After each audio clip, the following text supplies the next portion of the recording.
The US oil strike is slashing Kremlin revenues by billions. Uranium is under a ban. Russia is losing a strategic export.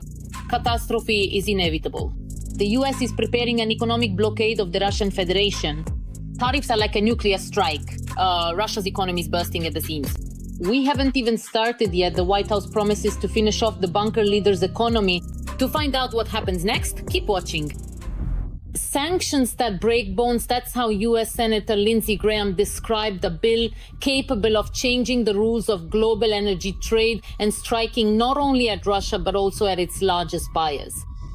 First and foremost, these are, of course, China and India, which today account for about 70% of Russia's oil, gas, and uranium exports.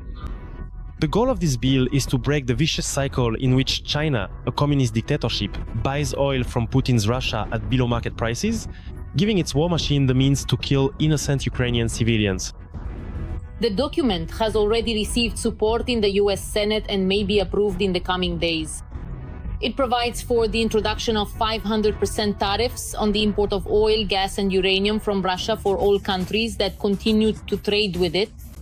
The only exception will be for those who simultaneously provide military and economic support to Ukraine.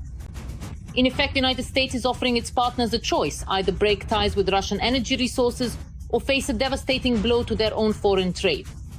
In the case of China, which purchases millions of barrels of oil daily, this is a challenge of strategic proportions.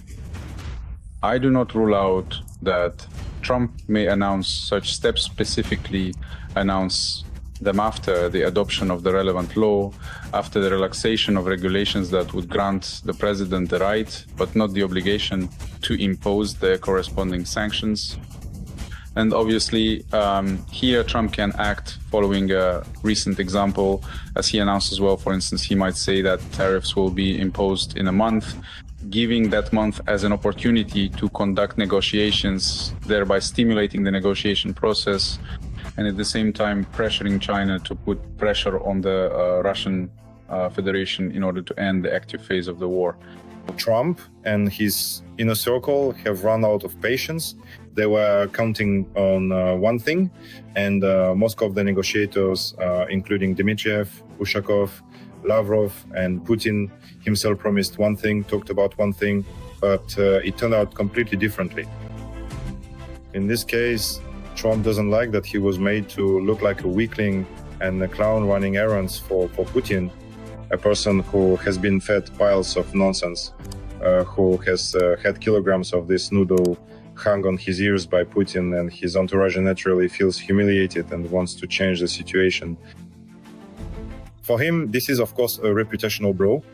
But is Trump really ready to move from words to action? According to the politician, the 47th President of the United States does not object to the law, but sets a condition: no micromanagement from Congress. The White House insists on preserving exclusive presidential powers, including the right to unilaterally lift sanctions. In the current version, the president's foreign policy decisions will be subject to micromanagement by Congress through a joint disapproval procedure. This is unacceptable to us, stated one of the US officials. If a compromise is reached, America will gain a powerful lever of pressure on Putin and everyone who trades with him.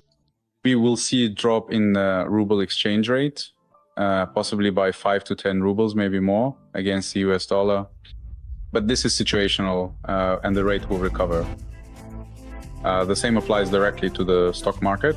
But in the broader stock market, I truly think the significant changes will be even more profound and impactful, since if Donald Trump possesses the undeniable ability to impose extremely high 500% tariffs, specifically on the major buyers of Russian energy resources, this will directly and severely hit the entire energy sector, and consequently the overall capitalization of the relevant specialized companies. That is, the capitalization of energy companies will be seriously affected. Therefore, in this case, of course, from an economic standpoint, there are significant risks directly for the Russian Federation, even from the threat, the real threat of such restrictions being imposed, not to mention their actual implementation. That's true. The Russian financial market is already reacting. At the close of trading on the 9th of July, the Moscow Exchange Index plummeted to 2,696 points, the lowest level since early April. The drop for the day was more than 2%, and the market capitalization shrank by 140 billion rubles. Shares of the largest companies, Gazprom, Lukoil, Rosneft, Magnit, Montana S, Aeroflot ended up in the red. And while sanctions are still just being discussed overseas, Russia is already feeling their effects through losses on the stock exchange, investor panic, and threats to its export-driven model. But the main blow is still ahead. The hunt for Putin's tankers is in full swing. The phantom bunker fleet will no longer save his oil. A powerful blow to the Kremlin's black gold. Russia's mysterious vessels are going under. Explosion after explosion, the destruction of shadow tankers is reaching a new level. Prices are falling, risks are rising, allies are disappearing. Putin is furious.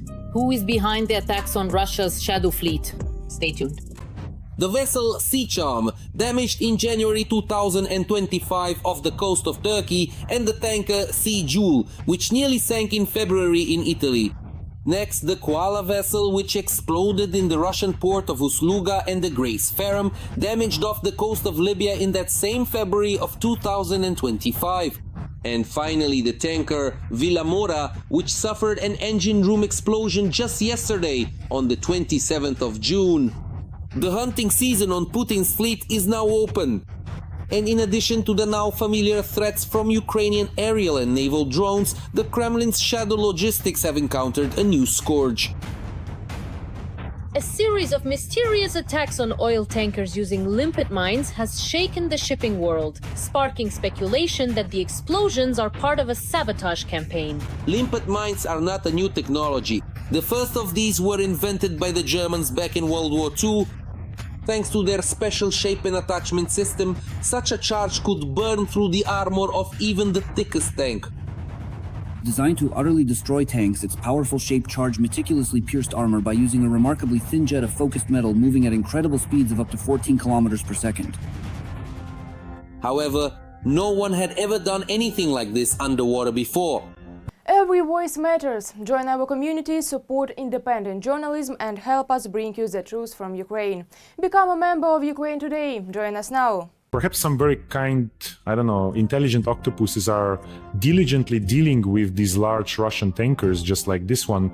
As it turned out, quite similar problems occurred in different parts of the world with companies that seem to have nothing to do with each other. But all of them, in one way or another, are connected to Russia's shadow fleet. It is through them that Putin exports his black gold.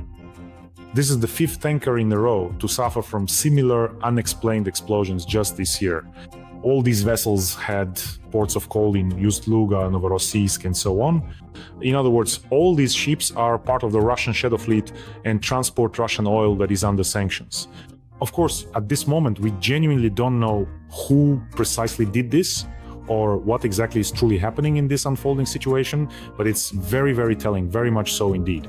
Since all the affected vessels had called at Russian ports shortly before the attacks, this led to speculation in the press that Ukraine was involved in the explosions.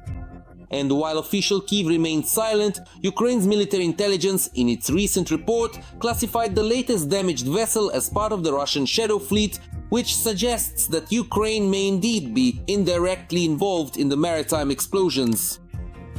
This leads to the fact that they effectively lose momentum and, let's say, disrupt business deliveries.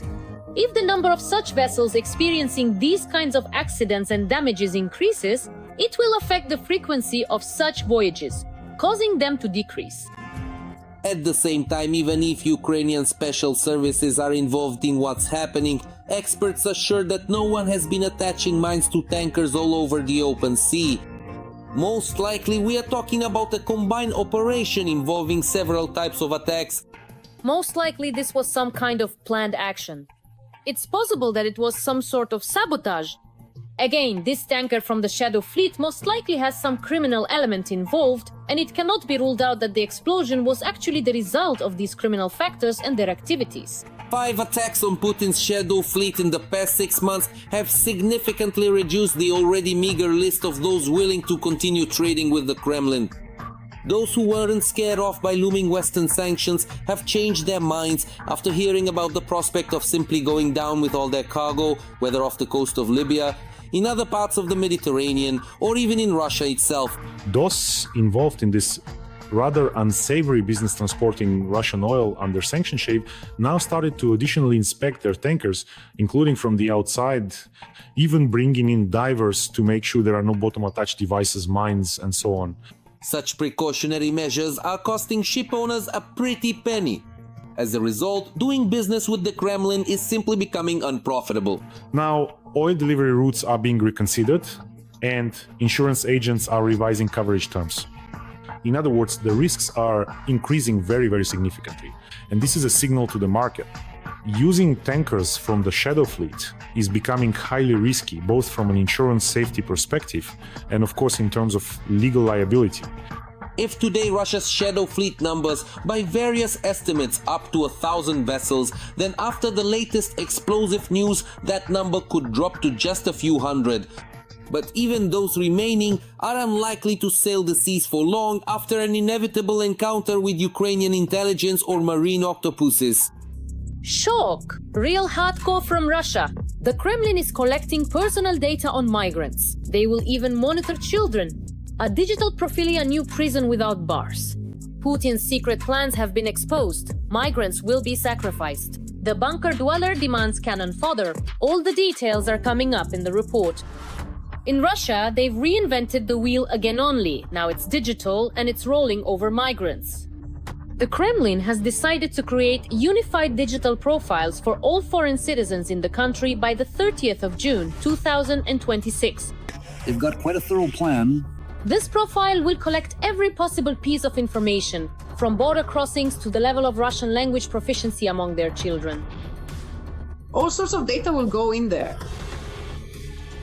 Let's not forget that digitalization is in full swing in Russia these days. And in fact, they're also trying to digitize all Russians and push everyone onto government services. On paper, everything looks great. Supposedly, this is needed for the country's security, maintaining public order, and some kind of perfect migration policy. Well, it sounds serious, but honestly, it feels like an excuse. This is basically for complete record keeping, because the military enlistment office is one story. But there's another story as well. Yes, let's take a look. The situation with the Azerbaijani diaspora, which is being pressured almost all over the country. Of course, most of them are actually Russian citizens, but there are also citizens of Azerbaijan. And accordingly, we need to understand that there are many different diasporas in Russia. And of course, the authorities want to bring all of them under control. Accordingly, they need to know where people are located. Because if people are all in one place, or rather, if they know where they are, they can control them. It seems that the Kremlin has decided that if they can't keep track of their own people, they should start with outsiders. Especially if those outsiders have a suspicious accent.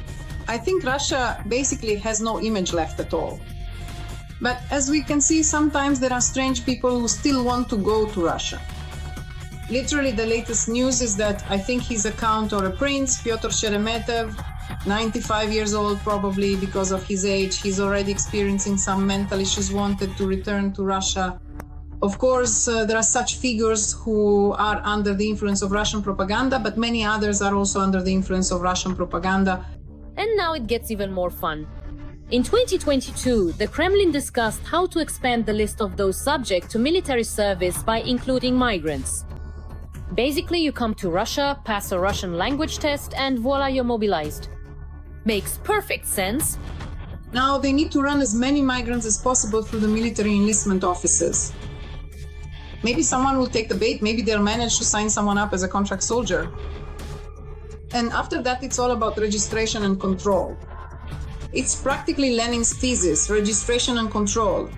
As long as the Kremlin has money to pay those benefits they're paying, yes, they can partially replenish the ranks with migrants because, frankly, Russia's poor regions are already running out. They'll be collecting everything. Diplomas, information about property, accreditations. Officially, it's all to keep things under control. But it looks more like a way to keep people on edge. Russian concern for order is itself a form of pressure because the only way they know how to care is by throwing everyone in prison. So yes, this is Russian-style concern for order. To build new colonies now, the FSB can set up their own colonies and everyone can just sit there. That's the perfect order. Although in reality, the only truly perfect order is in a cemetery. That's why the Russian government also takes care to keep the cemeteries filled. The bottom line is simple. In Russia, they've once again decided to digitize everything, just in case. Who are you? Where are you from? What about your diploma, your apartment, and your children? Now, all of this has to be in a single system. Officially, it's for order, but in reality, it's to know everything about everyone, even if you just came here to work. That's all for now. And for more breaking news from the front, tune in to our next episode.